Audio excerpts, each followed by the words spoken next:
Hi mga moms, good morning. Pasensya na sa medyo dumi ng aking damit. Yan ay Foundation ng Maybelline. By the way, wala naman akong lakad. Nagbihis lang ako kasi nakasando ako kanina. And ang laki-laki ng braso ko. Nakakahiya naman makita ninyo guys, mga moms. Ayan. Sa lagay na yan, nagda-diet pa ako Naglo-low carbs diet ako mga moms. Pero nagdi-dirty low carbs diet ako. Pero this past few days, dahil sobrang daming kainan, kaliwat ka na ng mga birthdayhan tuwing November, ayun, sira na naman ang diet ng mami nyo, mga moms. Ayan, dahil may nagtanong, nanghingi ng update sa review ng Kondura negosyo inverter ko. Pasensya naman po, ngayon lang nakapag-update kasi medyo busy nga this past few days. Diba, noong December 1, nag-birthday ang baby ko. Tapos, kahapon, kagagaling lang namin sa Pag-ibig, nag-seminar kami. Kasi, sineminar na kami na if ever ma-approve yung ano namin, yung bahay namin. Oh my gosh, mga moms, ilang ano na lang, malapit na pong ma-take out yung bahay namin. And we're so thankful po kasi ang mahal po talaga ng upo namin. Ang mahal kasi ng upa namin. Alam niyo yung feeling na kapag nagre-rent ka, parang kang nag-iipon sa butas na alkansya. Ayun, and sana nga ma-take out na din.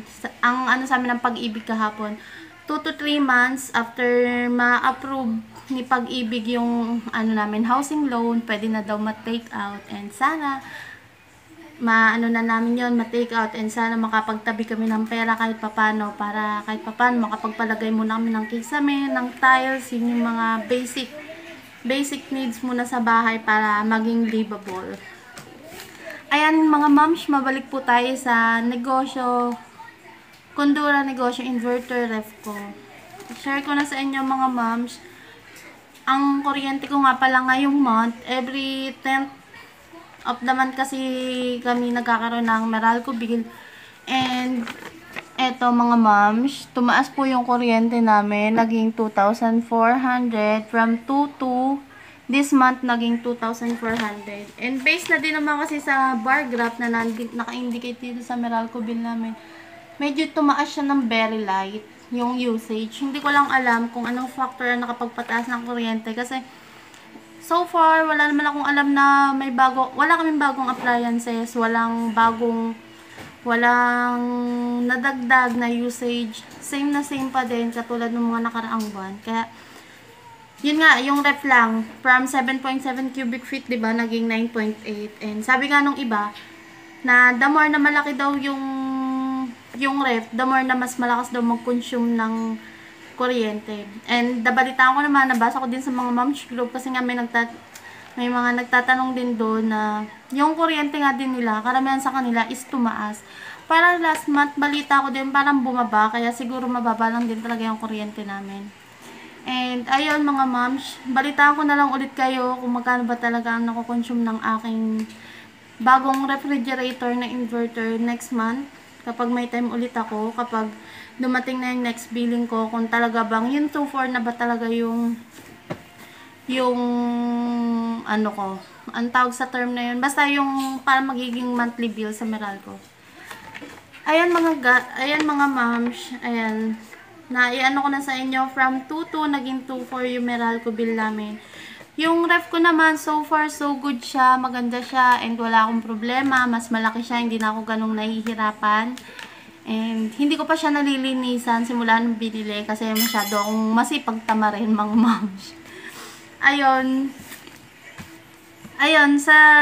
papakita ko sa inyo, maya-maya, papakita ko sa inyo yung i-refer ko ulit kayo, ipapakita ko na sa inyo yung update kung anong meron na yung ref ko. And sana mga moms, stay tuned. And guys, andito na ako sa ref ko. Medyo madumi na, pasensya na. Hindi ko kasi siya ganong naiintindi nga. May nagtanong sa akin sa comment section kung umiinit daw ba yung ref ko. Parang nung chinek ko naman siya, nung inano ko, tawag doon, pinantayan ko siya, chinek ko time after time, parang hindi naman siya ganun umiinit. Mga moms. Ayun, no, hindi siya mainit. Wala kasi akong thermometer. Hindi siya mainit. Sa kabilang side, hindi din. Ayun na mga moms, sorry for the interruption. May bumili lang. Ito na yung ref ko mga moms. And share ko na din sa inyo kahit ayan naka number 2 lang yung yung ano ko, yung control, temperature control. Share ko na din sa inyo kahit anong number pala to, nag-yellow siya sa gilid, which is normal naman daw, sabi ng iba. Normal daw siya mga moms. Nakaka-encounter ako dito, lalo yung mga ano, lalo sa Sunmig, hindi lang siya ngayon eh. Hindi lang siya nag-yellow. Naka-encounter ako ng 1.5 liters na Coke. Sobrang nag-yellow talaga siya, as in nag-yellow yung ano. Okay naman siya kasi hindi naman tumabang yung lasa ng Coke. Pero yun nga, dahil sobrang kapal ng yellow niya dun, no. Minsan nag-yellow na din talaga yung mga ano ko. Lalo tong Sunmig ko, madalas mag-yellow to. Yung mga Red Horse. Ayan, so far so good naman siya mga moms. Dito lang sa bandang part na to nag-yellow kapag naka number 3. Pero kapag naka number 4 ako, hanggang dun sa taas nito. Yan, hanggang dun sa likod netong medyo nasa taas. Ayan, for me, okay naman ang performance niya. Maganda nga siya. Tapos, hindi na nga ako nahihirapan kumuha ng soft drinks kasi dati, 2 layer lang yun sa Sharp ko. And kapag may kukunin ako sa ilalim, binababa ko pa lahat. Unlike ngayon na, mabilis na ako nakakakuha. Ayan, wala naman ako nagiging problema. Sa pagpapatigas naman ng yellow, eto guys, pang 2 days niya na. Ayan, yellow na siya kagad lahat, oh. Dito sa bandang part na to, sa gitna, hindi, kapag naka number 3, hindi ganun tumitigas yung mga ganito, which is in favor naman sa akin kasi katulad nitong hotdog. Nagbebenta ako ng hotdog, tingi-tingi lang naman siya and maganda siya kasi hindi siya ganun katigas. Pagka kukuha ako ng paisa-isa or pailan-ilan, hindi siya ganun ka-frozen. Tapos etong nasa gilid, ayan, hindi ko alam anong dahilan nito, bakit siya nagaganyan. Hindi siya yung totaling may ano, buo-buong yellow sa tabi. May mga part na natutunaw siya. Hindi ko alam bakit siya natutunaw. Pero maigi na din kasi ay no, hindi ganun kumakapal yung yellow niya sa gilid. Hanggang ganyan lang yan. Tapos mga after ilang days or ano, mawawala na naman siya. Tapos ayan no. Oh, ang dali niya matanggal. Hindi ko pa siya nalilinis. Siguro tsaka sa sunod na araw na lang kapag may time. Eto, 2 days na tong yellow tota niya naman, no. Sobrang tigas and sobrang puro niya. Hindi na katulad nung sa Sharp ko dati na nabubutasan ako ng nasasayang. Lumiliit yung yellow kasi nabubutas. Kasi kapag kukuha ako ng isang yellow, tapos yung isa hindi pa siya ganun katigas, nabubutas. Tanggalin na natin to.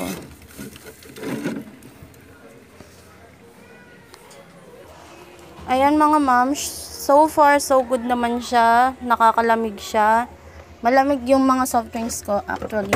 Sobrang lalamig lagi. Ayan. Ayan yung mga laman. Puno yung ref ko. And kaya minsan ginagawa ko number 4 talaga yun. Kasi 'di ba sabi ng iba, hindi naman porket mabilis lumamig yung mga laman ng ref natin is hihinaan mo. Yung temperature control is para sa machine siya, sa makina para sa motor ng ating refrigerator para hindi siya ganung mahirapan magpaano ng lamig. Ayun, pasensya na mga moms sa another interruption. May bumili lang kasi. Ayan, yung mabalik tayo sa temperature control. Kasi ang temperature control, hindi porket malamig na, yung hindi porket nag-yellow na yung bababaan na. Yun yung nabasa ko sa mga Kasi ang temperature control para yung yun ng makina, 'di ba? Kung paano niya hindi ko maano yung term eh.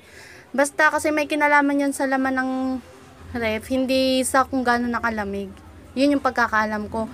Kaya hindi porket malamig na yung mga soft drinks natin, hihinaan na natin siya. Dapat panataglihin pa din natin sa tamang temperature. Yung sabi nga dito, kapag puno, 'di ba? Katulad ko natindahan yung ko gamit ng ref, nakalagay dito, setting coldest.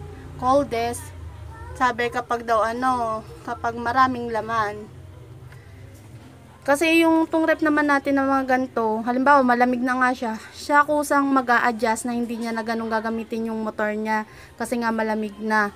Eh kapag halimbawa na ano nating malamig na tapos hininaan natin, eh di mag-aano na naman, mag-aandar na naman yung motor ng rep. Magko-consume na naman ng kuryente, di ba? Ayun, gets nyo ba? Pasensya na, medyo malabo. Ayan, kaya akin, most of the time, nakaano lang to ng number 4. Pero kasi ngayon, gusto ko kasi matunaw yung mga ibang yelo na nasa gilid-gilid. Mamaya-maya maglilinis ako ng ref. Ayan. Mamaya maglalagay ako, magre-refill ako ng mga soft drinks, mga Sunmig. Ayan. Opo. Ayan mga ma'am. So, ayun na po yung ref tour review ko after a month. Nung tinignan ko yung vlog ko, 1 month ago na nga, parang November 1 kaya tayo na-upload yun. And, sorry ko na late lang ilang days yung update. And, ayun na nga, yung ref tour ko kanina, yun na yung update ko.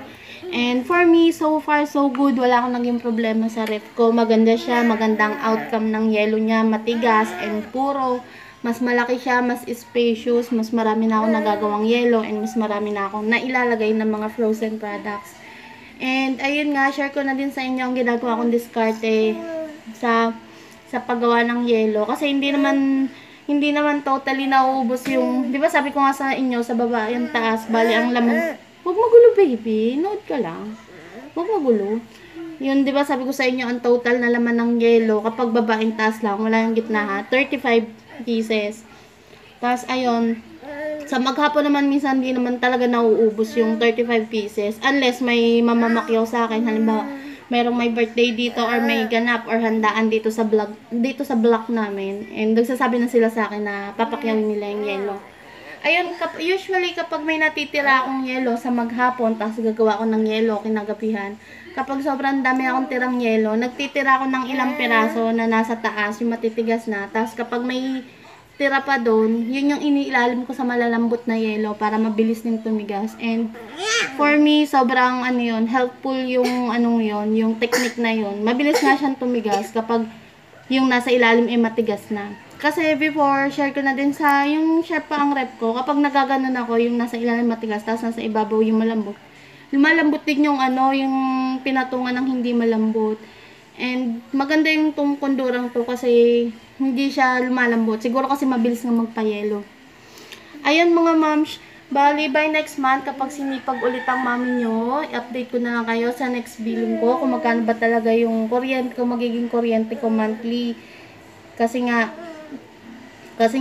bumabataas 'di ba yung kuryente natin ngayon. Hindi ko alam kung ano yung totoo. Hindi ko alam kung ano yung talaga magiging totoong bill ko.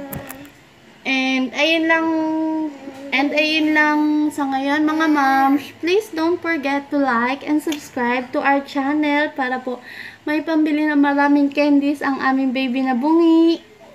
Say hi. Hi to them. Hi, Saya. Ayun mga moms, share ko na nga din po pala sa inyo. I'm planning to buy oven pala kasi parang gusto ko na din mag-bake para additional extra income. Kasi itong bata pong to, ayaw po ako pag-workin. And baka talagang hindi na din talaga ako makapag-work. Kaya I decided na mag-isip na din talaga ng another extra income aside from my sari-sari store. Kasi, di ba sabi ko sa inyo, minsan mabenta, minsan hindi. And may mga time pa din naman talaga ako, lalo sa tanghali na natutulog ang aking baby. May mga free time pa naman ako. And siguro kapag nagkaroon ako ng oven, maisisingit ko yun. Dismiss natin. And ayun mga moms, I'm planning to buy Hanabishi oven, yung 45 liters sana. Balitaan ko na sana kapag may extra kaming money, kapag naisingit. Kasi patapos na din yung hulugan ko ngayon sa automatic washing machine kaya 4 months na lang. Sana kapag natapos yun, makabili din ako ng oven. Kasi sa totoo lang gusto ko talaga matutong mag-bake. Ayun mga moms, balitaan ko na lang din kayo kapag nakabili ko ng oven. And sana makapag-vlog din ako ng pagbe-bake. Sa ngayon na nanonood din ako ng mga vlog ng ibang mommy, ng unboxing nila ng oven nila and paano mag-bake. Unti-unti nag-aaral lang ako. Yun lang mga moms for today. Don't forget to like and subscribe to our channel. Bye-bye!